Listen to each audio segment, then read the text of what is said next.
सकते, क्योंकि वो इतना बड़ा धर्मात्मा है, राजा है, और हमको कोई कष्ट भी नहीं देता है। तो हम राजा आत्मा है, नहीं छोड़ सकते, जो भी आता है नहीं छोड़ सकते, नहीं छोड़ सकते, एक सत्य की बात को नहीं छोड़ सकते।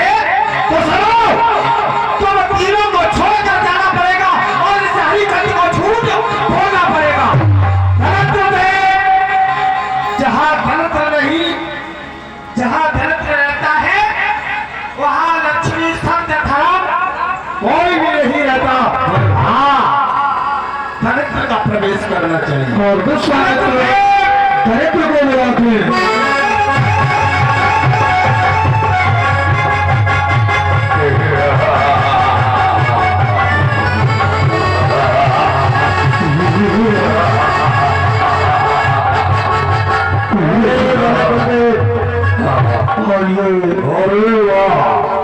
दरिद्र है, खुश रहो,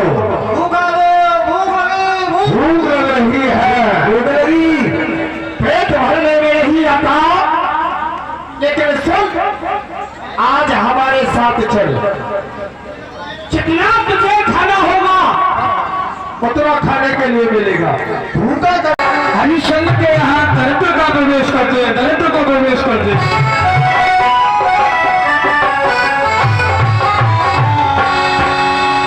एक अर्ज मेरी सुन लो, दिलदार ऐ कन्हैया,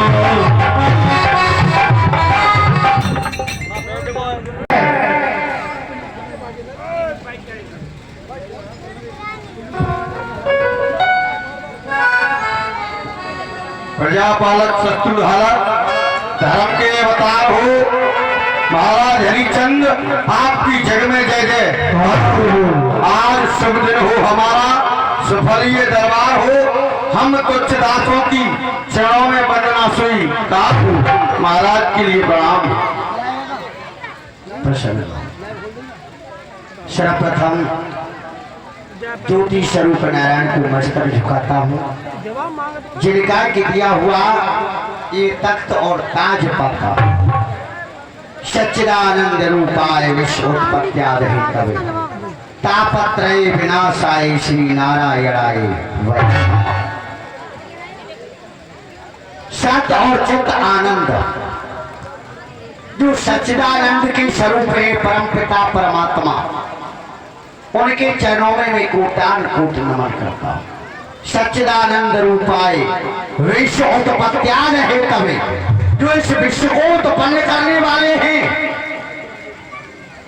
तापत्रय विनाशाय, तीनों प्रकार के ताप, देहिक, देविक और भौतिक, तीनों प्रकार के तापों का विनाश करने वाले तापत्रय विनाशाय श्री नारायणाय वयम नमः।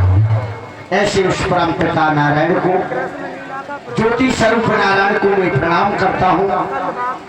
द्वितीय हमारे श्री सदगुरुदेव पूज्य महामुनि गुरु वशिष्ठ, उनके चरणों में कोटान कोट नमन करता हूँ, जिनकी कृपा दृष्टि की छाया में आज हमारी अवध नगरी फल फूल रही है। क्योंकि गुरु शब्द दो अक्षरों से बनता है, गुरु माने अंधकार और रू माने प्रकाश।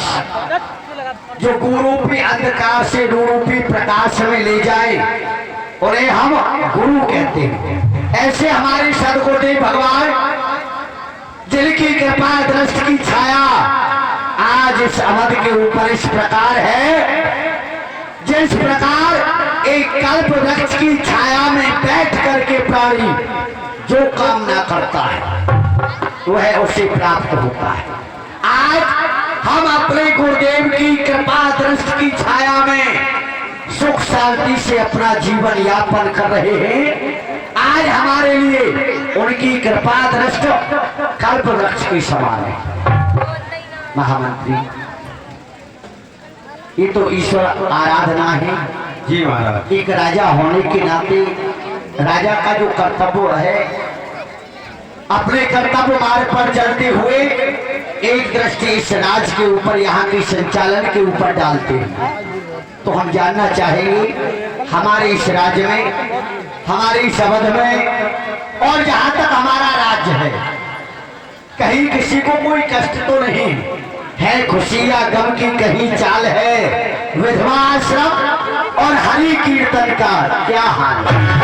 जो करे वन में तपस्या उन ऋषियों का क्या हाल है? क्योंकि नष्ट वह राजा हुआ जिसकी प्रजा कमाल। वह राजा नष्ट हो जाता है जिसकी प्रजा कष्ट पाती है। कहा है कि नदी तीरे चाहिए वृक्षा पर गहेश कामनी, मैत्री हीनस्य राजा शीघ्र नश्यन्ति संशय।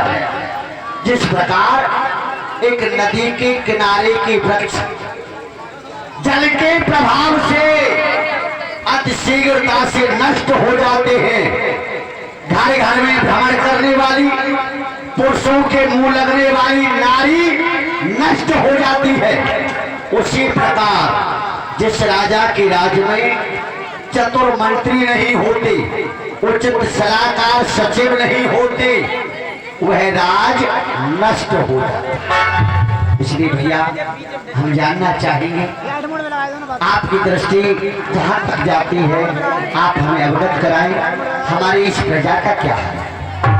महाराज, आपके नियमानुसार मंदिर देवालयों का भली प्रकार से निर्माण हो रहा है, साधु संतों का सत्कार हो रहा है, विधवा आश्रम चल रहे हैं, जंगलों में जाकर के ऋषि महात्माओं की कुटियाओं पर जाकर के उनकी भी देख रेख की जा रही है। स्वच्छ है आकाश, वायु भी चलती मंद है, जिधर देखते हैं महाराज उधर आनंद ही आनंद है। घर घर में है दूध पूछ से आवादानी, सिंह और बकरी पीते हैं महाराज आपके भय से एक घाट पर पानी। जो भी धर्म के कार्य हैं आपके नियमानुसार सभी